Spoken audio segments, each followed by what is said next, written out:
Hello, good morning. It's nice to see everyone. Hi, Megan. Hi, Rosemary. Got Carolina. Ted is here. Hello, Ted. Nathaniel. Welcome. We'll start in about 1 more minute. Just give people a little bit more time to filter in.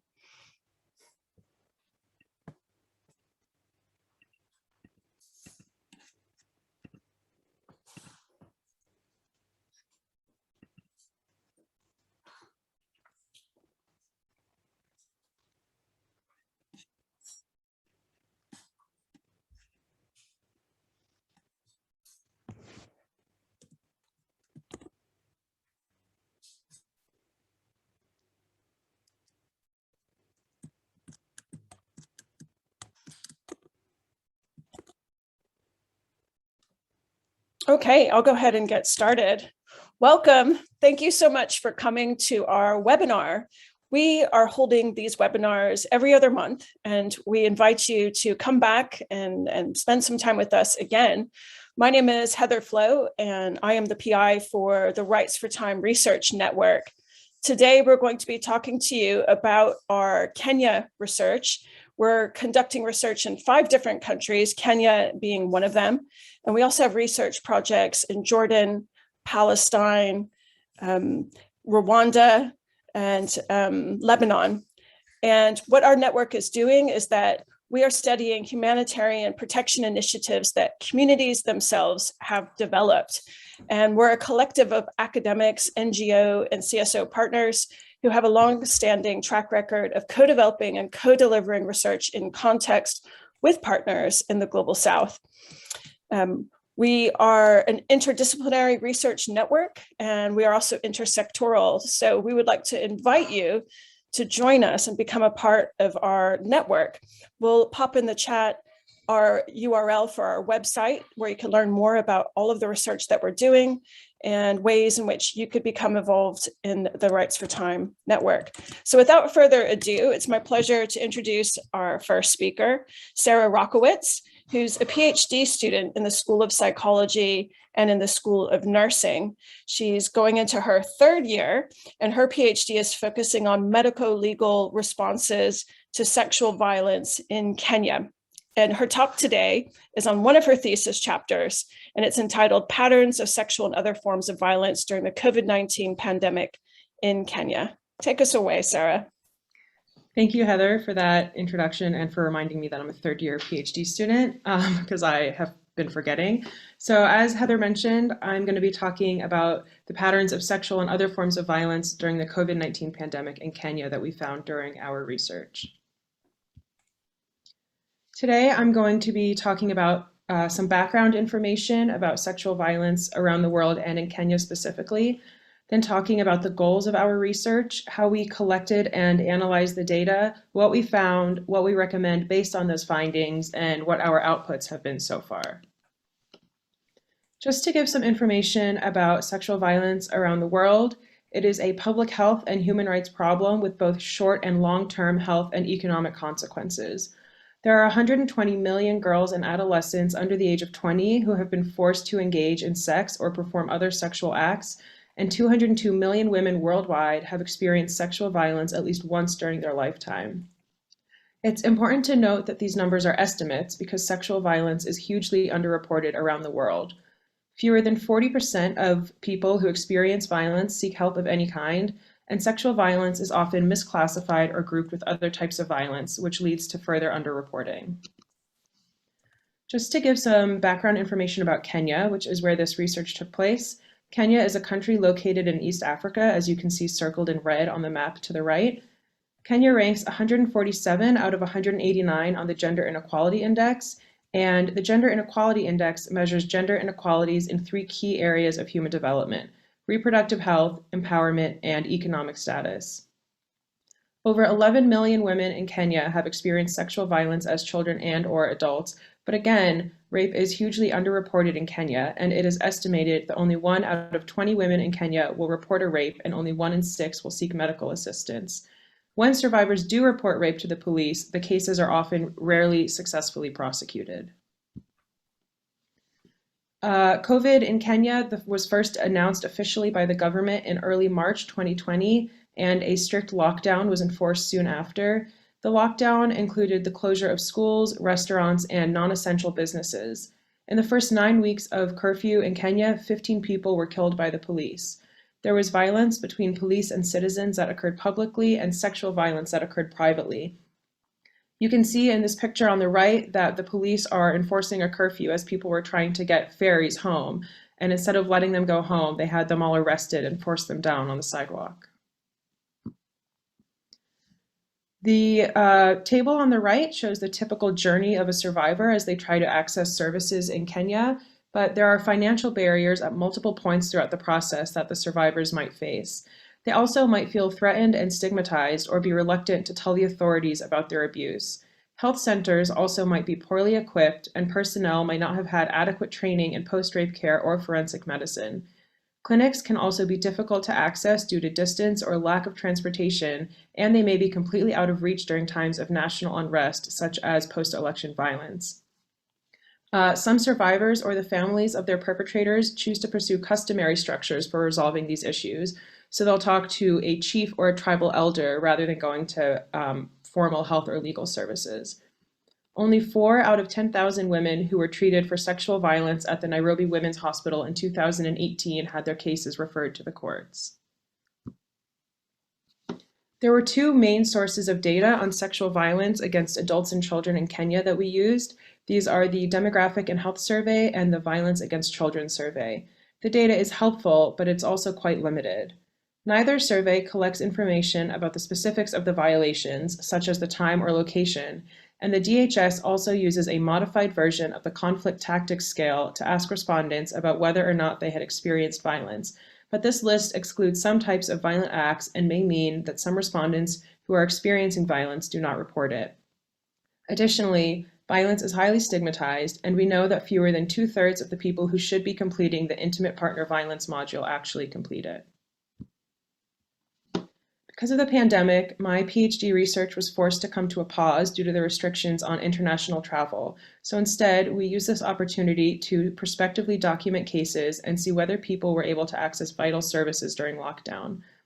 We sought to evaluate patterns of violence in cases during lockdown that were gathered by the Wengu Kanja Foundation, to study the associations between these patterns of violence and lockdown factors, to respond to President Kenyatta's call to investigate rising numbers of sexual and gender-based violence, and to produce a policy document to aid in policy change and inform actions in future humanitarian crises.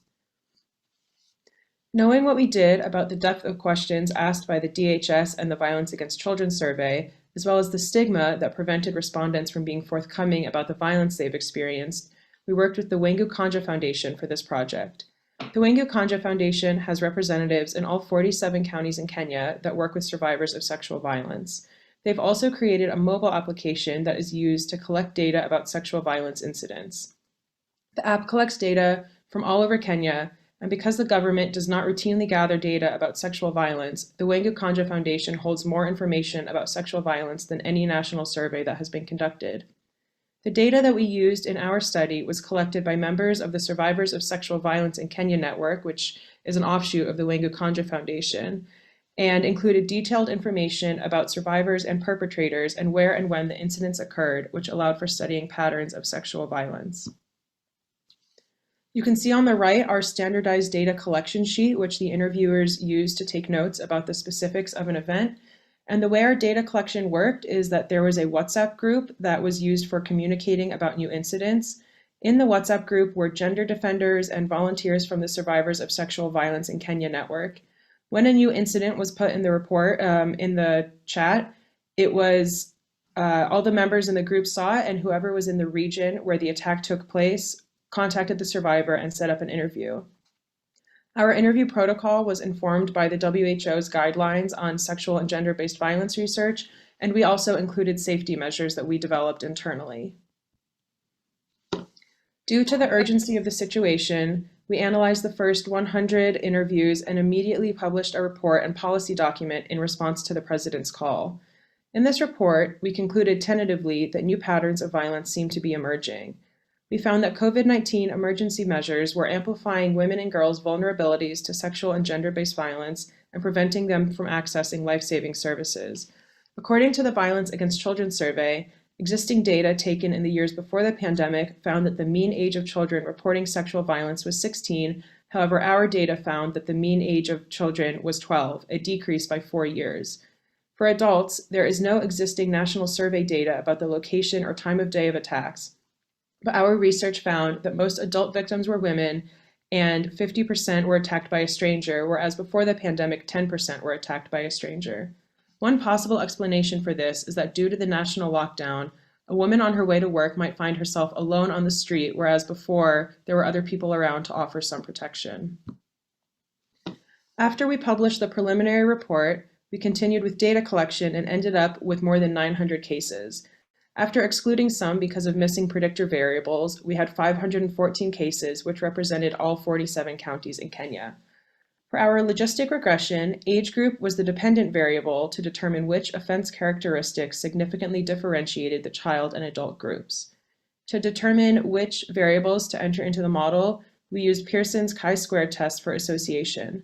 This gave us the variables female survivor, daytime attack, private versus public, location, multiple perps, and known versus stranger perp.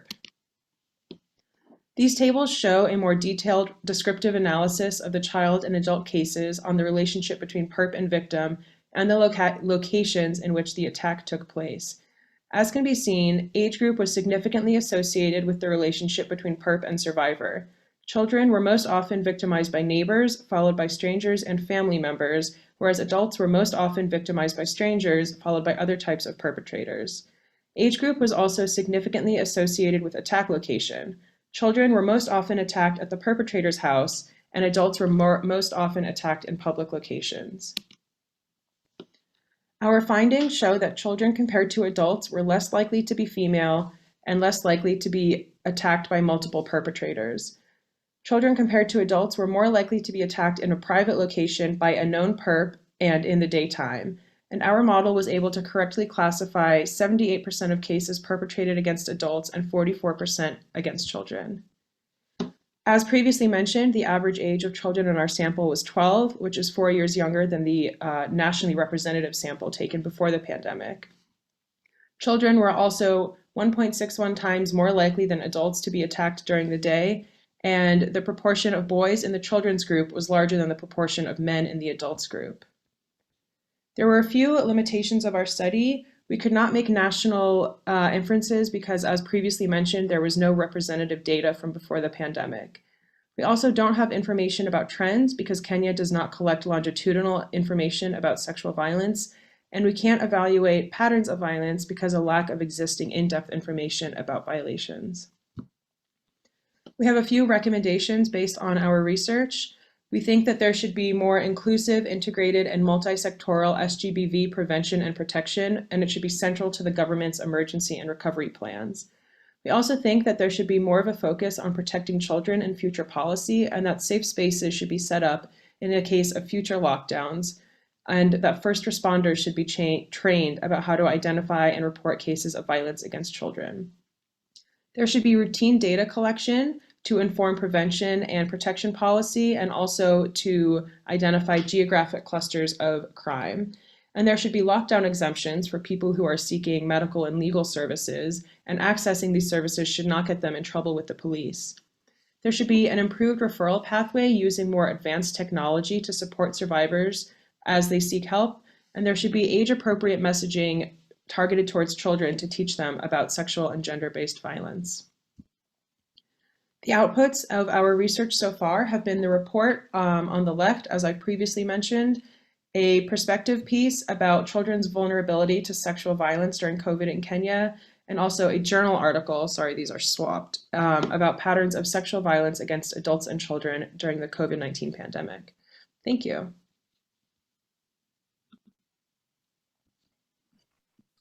Thanks so much, Sarah.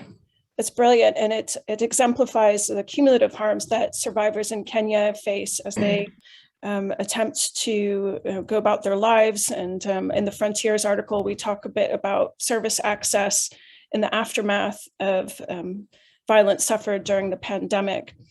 And next up, we have Laura Stevens, who is a second-year PhD student in the School of Psychology And she's going to be talking to us today about her research on GBVxTech. It's a systematic review of sexual violence reporting apps in capturing memory evidence. Go for it, Laura. Thank you. So hello, my name is Laura Stevens, and I'm a second-year PhD student at the University of Birmingham. I've been working alongside the Wangu Kanja Foundation that you've just heard about by Sarah since 2018, investigating how innovative interview tools such as MobApp can be used to capture memory evidence from survivors of sexual violence. Today, I'll be talking about a research project that I have been working on over the past year with my supervisor, Professor Heather Flo, my fellow PhD student, Sarah Rockowitz, and a research assistant, Jessica Cotton. This project investigated the use of GBVxTech in documenting instances of gender-based violence. GBVxTech should be considered any technology, such as a phone application or a website, that captures a report of sexual violence instances from a survivor, one example of which being MobApp. MobApp is the mobile phone application pioneered by the Wangu Kanja Foundation and used by the Survivors of Sexual Violence Network in Kenya, who we collaborate with on all of the projects discussed today. MobApp is used to document instances of violence, as well as to collect data pre and post incident to document how the incident has impacted the survivor and also what post-rape care services the survivor has accessed. GBVxTech reports can be used to better understand the prevalence of violence, as well as hotspot locations of crime, and they could actually be used as evidence within criminal justice proceedings. The quality of evidence captured using this technology may influence what a survivor comes to remember about the crime.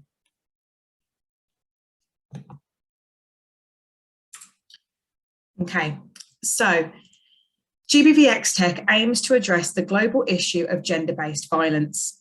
The World Health Organization reports that 1 in 3 women worldwide have experienced physical or sexual violence within their lifetime.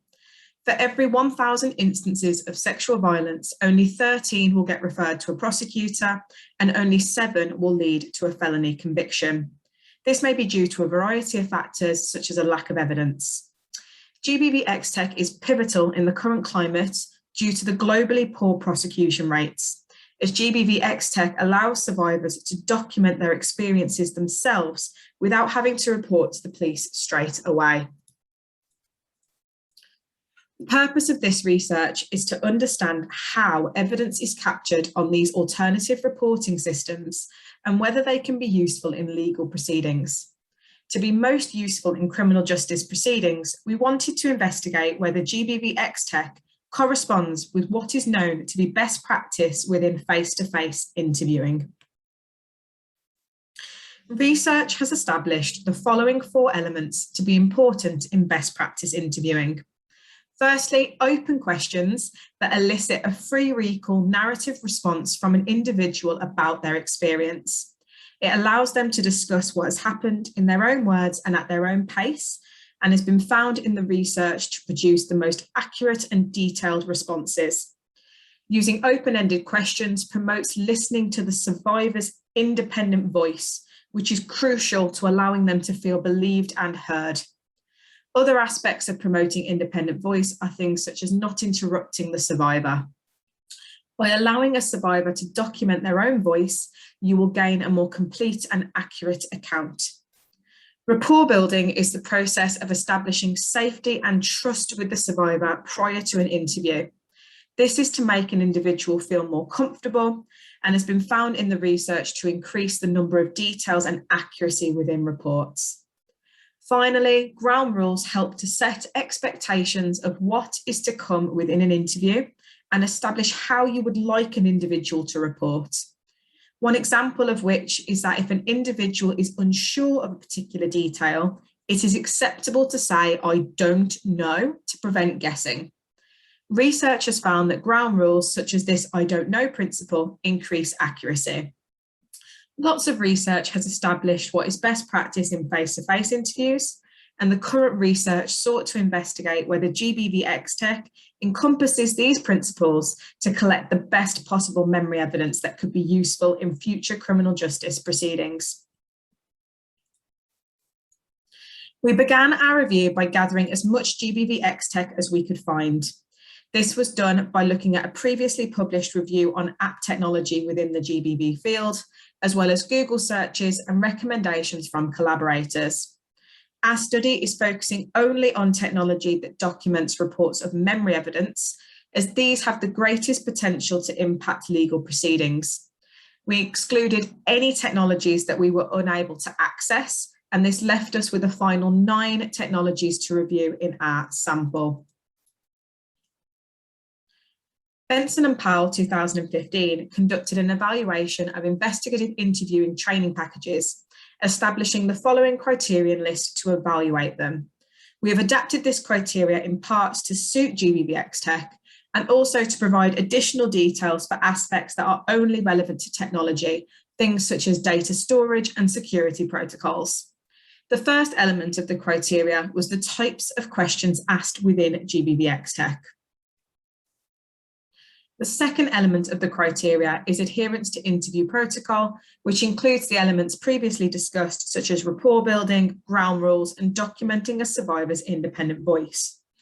Additionally, interview protocol advises gaining informed consent from survivors prior to conducting an interview and fully debriefing them regarding what might happen afterwards. Section 3 reviews whether key elements of the investigation were probed, and Section 4 reviews characteristics relevant to technology as opposed to face-to-face interviews. An X in any of the following results tables indicates that the app utilises this criteria at least once within its questioning. Unfortunately, due to time today and the length of the criteria collected, I will not be able to discuss each in detail, but I'm happy to discuss any of the criteria you find interesting later. We are starting with the questioning strategies category, and as can be seen here, most GBVxTech ask at least one open question.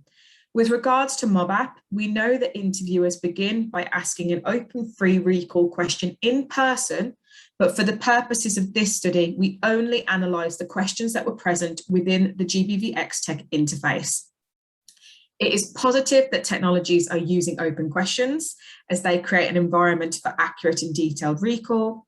However, over half of the technologies analysed also used closed questions, and most of the total questions asked were closed.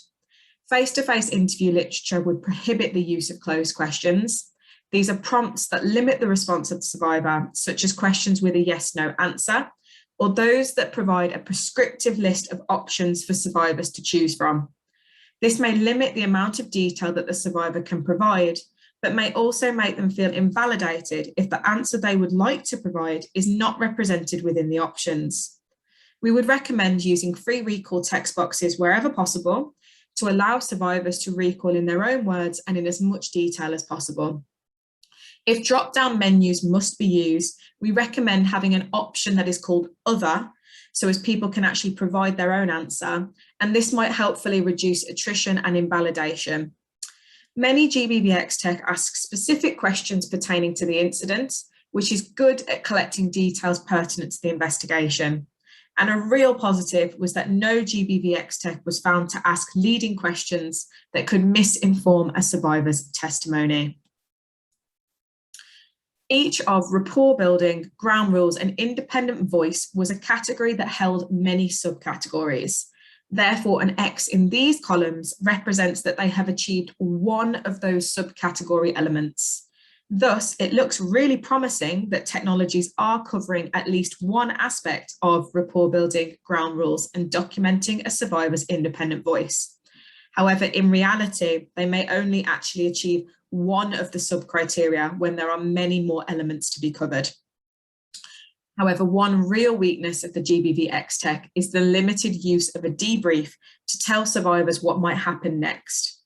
This may leave survivors feeling confused or disillusioned with the entire process.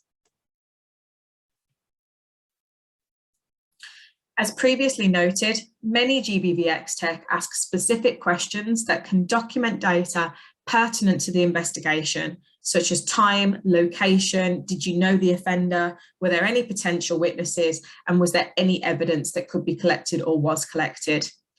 This is good data for understanding prevalence rates and also for understanding hotspots for crime locations that might be used in prevention techniques. Finally, we also looked at characteristics relevant for technology. Most technology make it clear about where the data will be stored and exactly what purposes the data can be used for. For instance, can the data only be used by the survivor for the purposes of investigation, or can the data actually be included in prevalence and hotspot statistics? One area of weakness was security. This is a really sensitive issue, and many individuals may actually live with their abusers. Thus, the security of those who may access this information is integral, with many phone applications not actually requiring a login or password for access. I've already noted that technology needs to improve rapport, security, and privacy, as well as ground rules. However, GBVxTech should also work to be more user-friendly. One example of this is not using specialist terminology, such as types of offences that survivors may not understand. This may lead to survivors misunderstanding and even contradicting themselves in the future. Additionally, technology needs to be accessible to all, so not just available on one platform like Android or Apple, but all platforms. And finally, GBVxTech should be more widely publicised so people are more aware of it. This is because memory evidence should be collected as close to the incident as possible to slow the rate of forgetting. And this is going to be discussed further in a moment by Ellie. So it'd be much better if these applications and technology were widely publicised so people could access them as early as possible. This is a question for discussion later, and thank you very much for listening.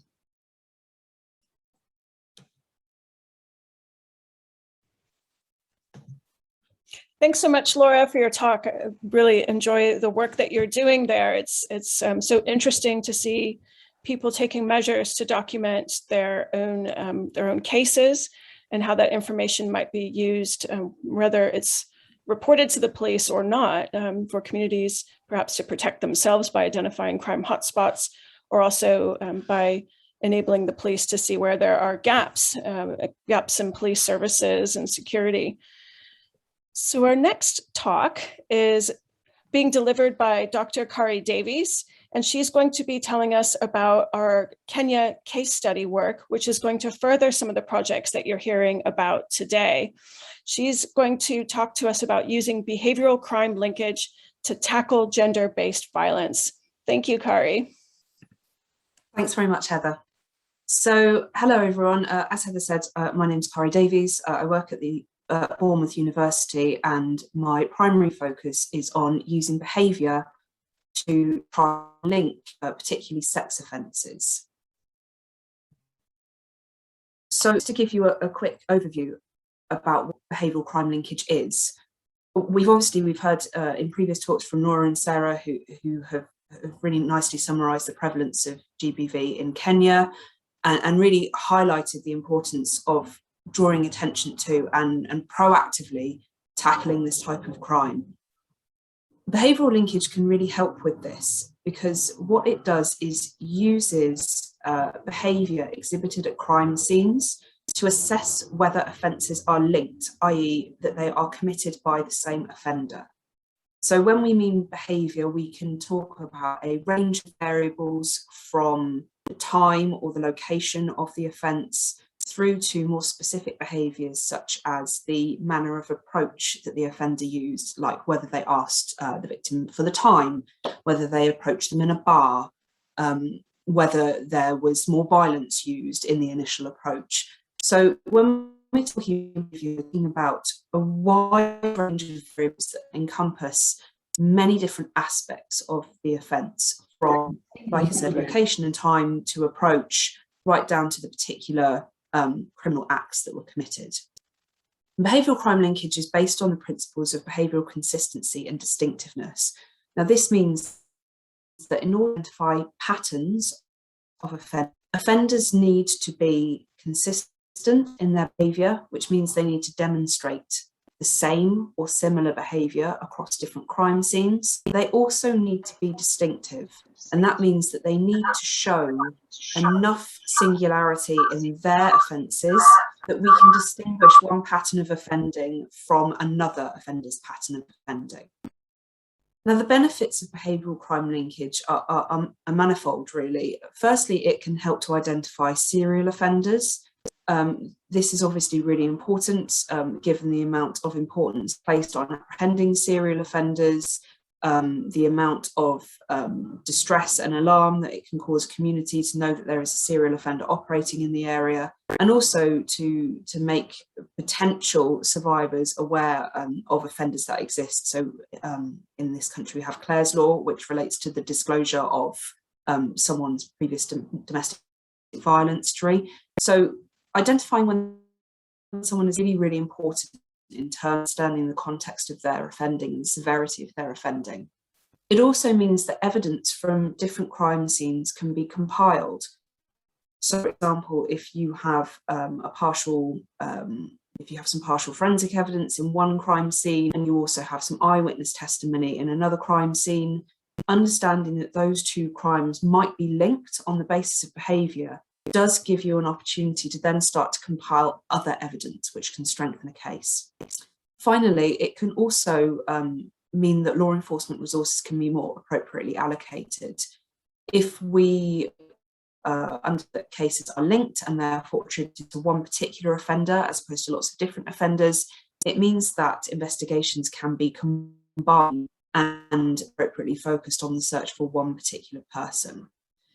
So obviously, when we're talking about behavioural crime linkage, I'm talking about it there within the context of law enforcement agencies that perhaps more proactive in dealing with gender-based violence or sexual violence. In terms of Kenya, this is a really interesting issue because, as I think Laura said, actually the biggest source of information that we have for gender-based violence and sexual violence in Kenya actually law enforcement. So we have a particularly singular set of data, which isn't law enforcement because it's still a really important source of information. So under normal circumstances, what would happen in behavioural crime linkage is that an analyst would receive all of the details about a particular case. It would then usually be coded onto a database, which then makes everything standardised. So every behaviour is collected in the same manner. And then an analyst will search through that database in order to try and find potential behavioural links between different cases. Now, because we don't have that data set from law enforcement in Kenya, it raises the question to whether we can use data from MobApp in order to try and for behavioural links between cases. So in terms of how the information is used, we can collect prevalence data for MobApp, and obviously Laura's talked about that already. It can also be used to direct survivors to more appropriate resources. But what we're really asking here is whether this data set could also be used for behavioural crime linkage. And I think this is particularly important in Kenya because when we're talking about behavioural crime linkage, it could be used as a tool to more appropriately identify serial offenders, particularly in cases where forensic evidence is not routinely collected. So we might see, for example, that in the UK, DNA information or fingerprint information is more routinely collected and tested, importantly. Whereas perhaps in Kenya, where law enforcement aren't routinely investigating these offences, or they're not being reported to law enforcement as much, there is obviously the potential that a lot of that physical evidence is going to be missed. And therefore, we might be able to turn our attention to behavioural evidence to try and more appropriately identify serial offenders. So thinking about behavioural crime linkage in Kenya, this is a really sort of new and exciting research area which Professor Flo has thought about, and I think it's really exciting in terms of using behavioural crime linkage in a slightly different context in Kenya in a really novel way. So what we would ideally like to do at this point is to try and start to collect some more specific behavioural information as part of that MobApp submission, in order to try and get as much detail as we can that could potentially be used for behavioural crime linkage. This data could then be used to potentially identify a series of offences. Again, depending on the parameters of MobApp and what the information could be used for, ideally, that information could then be passed to authorities to alert them to potential serial offenders operating in the area, and really lend weight to the idea that these are serious offenders operating that need to be dealt with as a priority. Now, there are several things to consider when looking to collect behavioural information, particularly as part of MOBAP. Firstly, when we're talking about behavioural crime linkage, we obviously need to know that those principles of behavioural consistency and distinctiveness ring true in each circumstances. Now, these principles have been tested across literature. There is a lot of literature to do with crime linkage that suggests that in general, sex offenders do demonstrate consistency and distinctiveness. But we also know that there are cultural differences in behaviour seen in different countries. That means that some behaviours are more or less useful in different countries. So, for example, knife use is relatively rare in the UK. So that's quite a distinctive behaviour that has the potential to be useful in behavioural crime linkage. By contrast, when we look at the profiles of sex offending in South Africa, because knife carrying is much more common, we see that reflected in sex offences. And so it becomes a much less distinctive behaviour and therefore potentially less useful when we're trying to identify a series of offences. So we need to know that in Kenya, offenders do show that consistency and distinctiveness, and to understand what those cultural differences are in behaviour, which might make behaviours more or less useful. We also need to understand the behavioural factors that are most useful in conducting behavioural case linkage.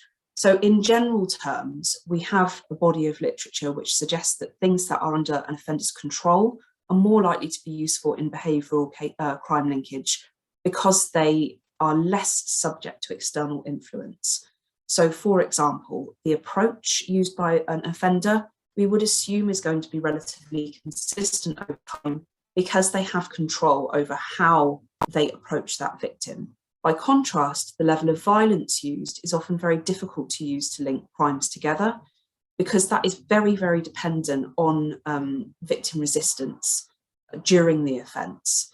So the amount of violence that an offender uses obviously is dependent on the amount of violence they're prepared to use, but is also largely dependent on the victim that they're interacting with.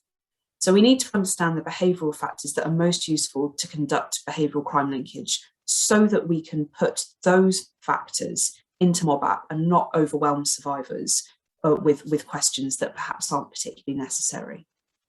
We also really need to make sure, and this is critical, what the effect will be on survivors of recalling this type of information. So we really need to understand how we can build in a trauma-informed approach to collecting data.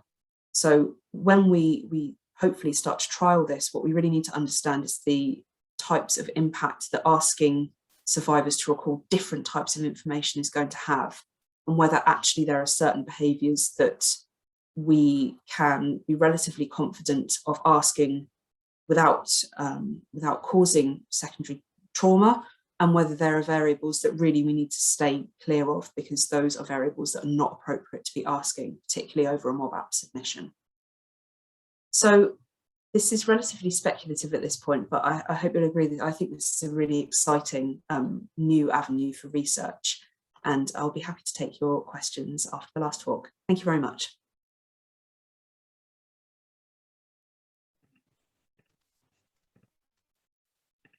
Wonderful. Thank you so much, Kari, for orienting us to this exciting case study project that we're looking forward to running and we've been talking about now for a couple of years, and it's exciting to see it come to fruition. Next up, we have Ellie Reid, who's a master's student in the School of Psychology, and she's soon to be graduated, actually. Just give her a second to get her slides launched. Ellie has been doing research on the promise of using crime linkage techniques that focus on questioning survivors using behaviorally informed questions that focus on the suspect's behavior. And the idea here is to see if we could lead the victims to report information about suspects that would be useful in linking crimes on down the road. And so Ellie conducted the first study ever looking to see if suspect behaviorally focused questions are helpful. Ellie, please take us away. Thank you for that introduction. So yeah, as Heather said, I'm Ellie, and we looked at an experimental investigation of online and behaviourally informed interview tools to preserve the accuracy of eyewitness memory recall over time. So I'll first introduce the topic and we'll go through some background information, the methods that we use, the results and discussion as well. So to provide some background information about the statistics of sexual violence in Kenya, 1 in 6 girls have reported experiencing sexual violence at least once by the age of 18, and 1 in 7 women have reported experiencing sexual violence at least once in their lifetime. And these survivors of sexual violence can often face delays of, could be hours, days, and sometimes weeks before documenting their experience to the police. So this commonly results in forgetting and can sometimes reduce the accuracy of an eyewitness testimony. So providing an early initial recall account using an innovative interview tool has previously been found to increase the accuracy of a memory report, which can delay the forgetting. And MobApp, as mentioned by Laura previously, is a mobile application that's been designed by the Wangi Kanja Foundation and the University of Birmingham researchers, and it's currently being used to document sexual violence cases and inform and identify the crime hotspots. So Kari mentioned about crime linkage, and previous research has found that it's useful to inform about linked crime series and serial burglaries as to distinguish between linked and unlinked crimes. Our aim for this research was for MobApp to be used by law enforcement to enable the identification of serial crimes committed by the same perpetrator, as well as to investigate whether MobApp and a behaviourally informed MobApp delayed forgetting.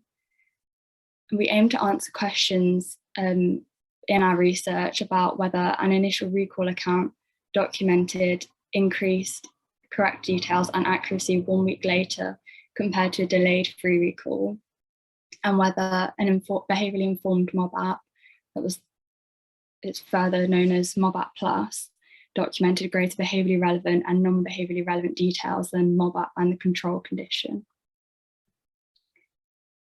So for the methodology, we recruited 66 participants initially, but we're recruiting more now. And they were each randomly allocated to 3 conditions, and this is MobApp, MobApp Plus, and control.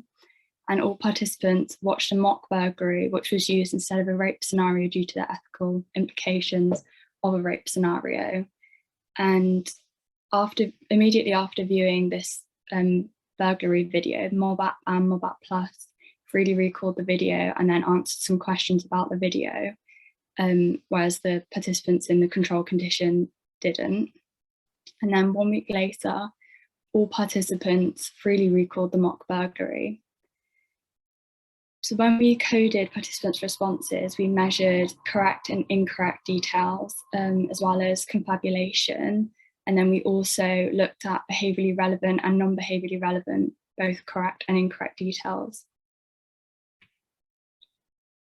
So this is the video stimulus. Let's see if it'll play. So when creating the video, we focused on how the perpetrator selected the target or the property. And so in the video, you can see that he's, lurking outside and trying to look inside the property. And then we focused on the entry.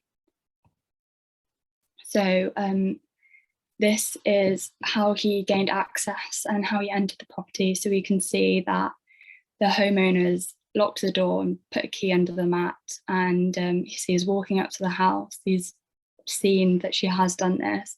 He's walking up to the house, so he gets the key, and that's how he enters the property.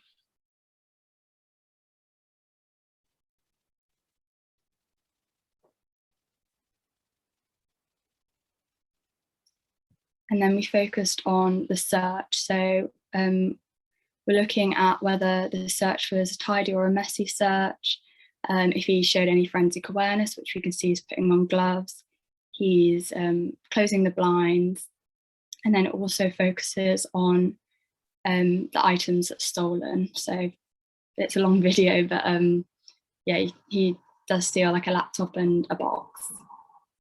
And then we focused on how he exited. So you can see, I mean, it's quite a small screen, but you can see that he has changed his clothes and he just walks out the same way that he entered, so from the front door, crosses the road. And then this also looked at how he exited the scene. So we can see that he's now got a bicycle, and so he exits with that bike.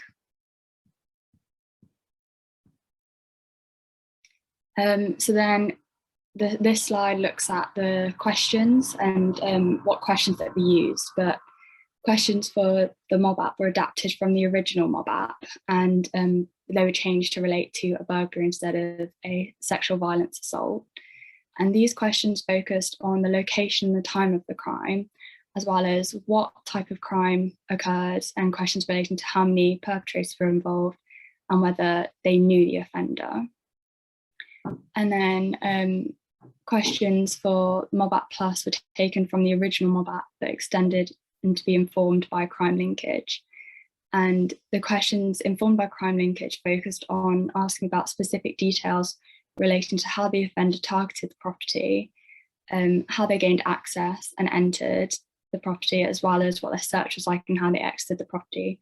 So the details that we can see in the video, as well as whether they demonstrated any forensic awareness and whether they showed any distinctive or memorable behaviours.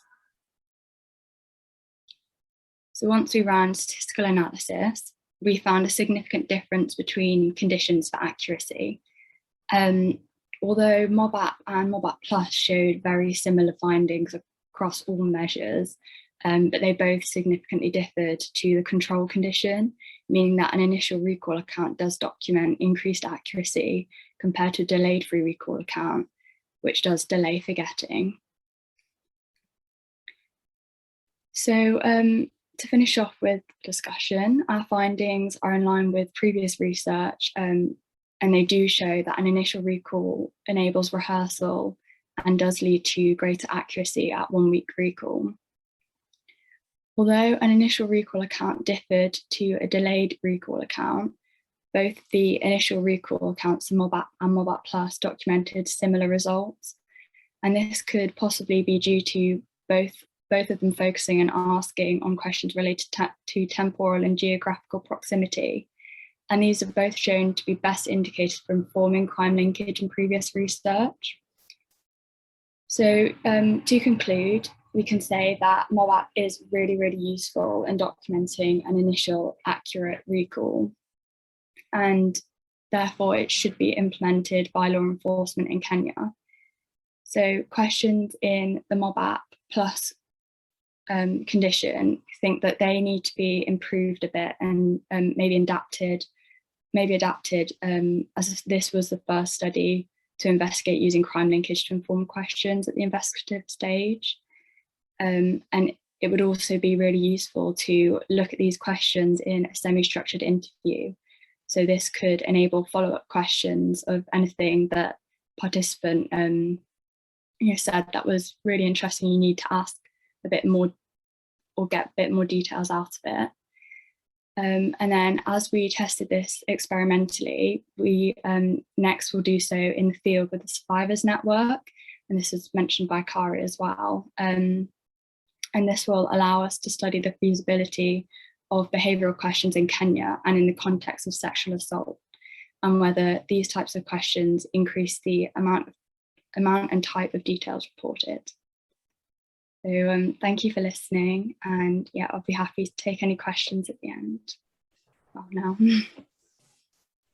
Thanks so much, Ellie. Very well presented, very clear, very interesting results. Please, if you have questions for anyone in the audience, please put them into the chat. Or if you want to raise your hand, I see that Ted has raised his hand. Go ahead, Ted. No, you didn't. You were clapping. Okay, pardon me. While people are thinking of their questions and typing them into the chat, I have a question, and this really could be for anybody who presented today. When you think about the use of GBVxTech, so whether it's Mob App or some other mobile application, how can we adapt that technology to mirror best practice face-to-face interviews within the constraints of the technology itself? I suppose that that's probably I can start that off, I suppose. That when we were looking at the GBVxTech, we were really trying to think about how, obviously we are comparing it to face-to-face interviews, which we've got a lot of literature on, but can we ever expect the technology to 100% be the same as a face-to-face interview? Is that a fair expectation to set upon it? So there are some things that we think obviously it can't be the same. So things like rapport building, if you're face-to-face with an individual, they're going to be able to establish a connection with you, maybe ask about, your interests beforehand and try to have a conversation with you prior that will put you at ease and will make you feel more comfortable. So whilst there isn't going to be that kind of face-to-face, warm, compassionate connection in an app or a GBVxTech interface, what can it do instead? So we can't expect it to be exactly the same, but could we potentially have some type of either instruction screen or a video or something that is trying to be, sympathetic and showing that, documenting on this app like it's okay, and to tell you what the purposes are going to be, to try and make it a little bit more friendly and to make that survivor feel more comfortable prior to reporting. So there are going to be certain things that as we go through, we realise that you just can't expect GBVxTech to be exactly the same as face-to-face interviewing. But where are the moments that we can make it as close to it as possible with adaptations to try to elicit that most accurate and detailed recall? Thanks, Laura. And while others on the panel feel free to chime in, there's an interesting addition to this question that Amy put in the chat about whether survivors might in fact feel more comfortable with technology compared to being face-to-face. And it's interesting, Kari, because we've spoken a lot about re-traumatization of survivors and taking care with the kinds of questions that we ask face-to-face as well as within the app. I don't know if you want to elaborate a little bit, because it's a complex issue, and it is interesting because perhaps some people would prefer to be face-to-face with an app rather than a person. What do you think? It is a really complex issue, and I think Amy's question is a really valid one, and also potentially a little bit of a sad one, in that what we potentially think of when we think of interviews with survivors is not necessarily a empathetic rapport building experience, but actually a potentially re-traumatizing combative experience for survivors. So I think it's difficult to say yes that people might be faced with technology. I think what we really need to be focusing on is making sure that the people that are doing these interviews, obviously the gender defenders have fantastic training, and that's really helpful for building rapport and supporting survivors, and that actually that sort of empathetic concern for survivors is reflected in other areas like law enforcement, where people have adequate training to make sure that survivors are supported and not traumatized by those interviews. Mm-hmm. Yeah, but you're reminding me, Kari, when you talk about the combative nature of police interviews as they're sometimes carried out internationally, this has been reported as frequently experienced by survivors when questioned by the police. And I was reading recently that in the States, some survivors are no longer reporting to law enforcement and pursuing criminal charges, but rather civil liability is what's being pursued. I think of Jane Doe, Sarah.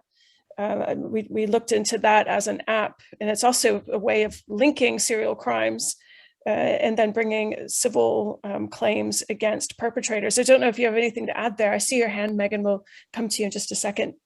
Any thoughts, Sarah? I just think it's interesting because I think it might be on a case-by-case basis, because of course technological literacy isn't a given. So for some reason it might be easier to have someone ask them the questions, but then for them to self-guide themselves. And then for other people, you're right, the risk of secondary traumatization depending on the sort of training the interviewer has has received is another thing. So I think maybe having the option is the best option.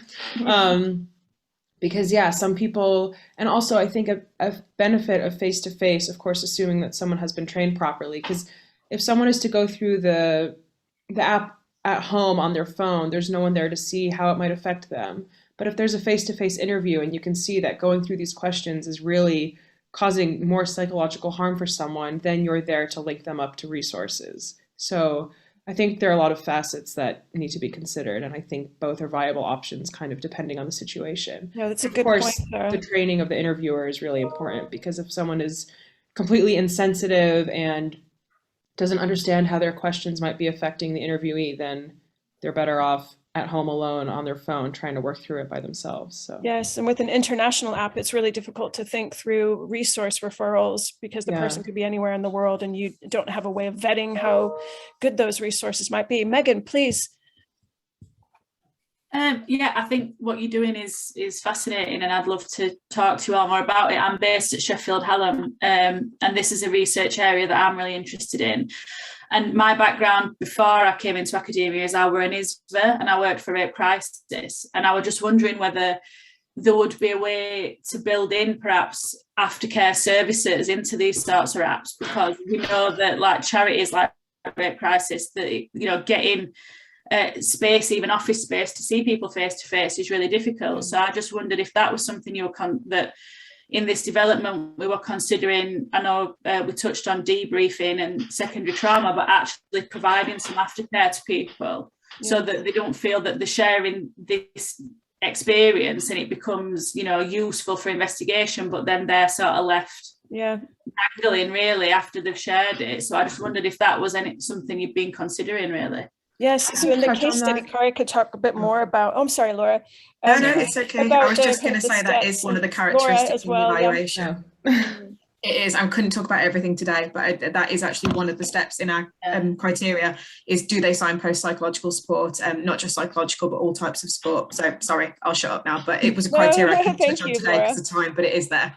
Thank you. And in the Kenya case study, Kari, that's something also that is going to be the first step, really, is to see what kind of support services are available before we delve into the RCT. Yeah, absolutely. So I think it's going to be critical with this case study that everything that we do is survivor-led, in terms of making sure that when we're changing these applications, we are changing them in a way that is useful to them, and not just for the purposes of an investigation, because at this point it's very early doors in terms of understanding whether it would be used for an investigation, but actually that it's useful for the survivor primarily. Thank you, Kari. Please be in touch, Megan, and anyone else, if you want to have further discussions about this, we would love to. Ellie, do you want to say anything final? Have a chance to chime into the chat. I know you work for victim support, and maybe I know there's been a lot of issues with supporting people during the pandemic, a lot of delays in training and so forth. I don't know if any of this has rung any bells for you. Well, I've not personally supported anyone that has experienced that, but yeah, I know that, of course, it's as expected. Everyone is indoors, and so that there was a huge influx, and yeah, I think they had to get a specific department and a specific team in just to deal with those sexual violence assaults. But yeah, I think that's all I really know on that. But yeah, I think they had 6 months to train them. But yeah, I've not heard anything recently about it. But yeah, it's just a huge influx and awful. Thank you, Ellie. Thanks everybody for coming today. We'll have a recording up on the website and also the Forum for Global Challenges at the University of Birmingham. We have a community website there, and we'll be posting information about that on the Rights for Time page. And we could perhaps continue the discussion on that platform as well. So thank you. Please be in touch and have a great weekend. Thank you. Bye. Thanks everyone. Bye.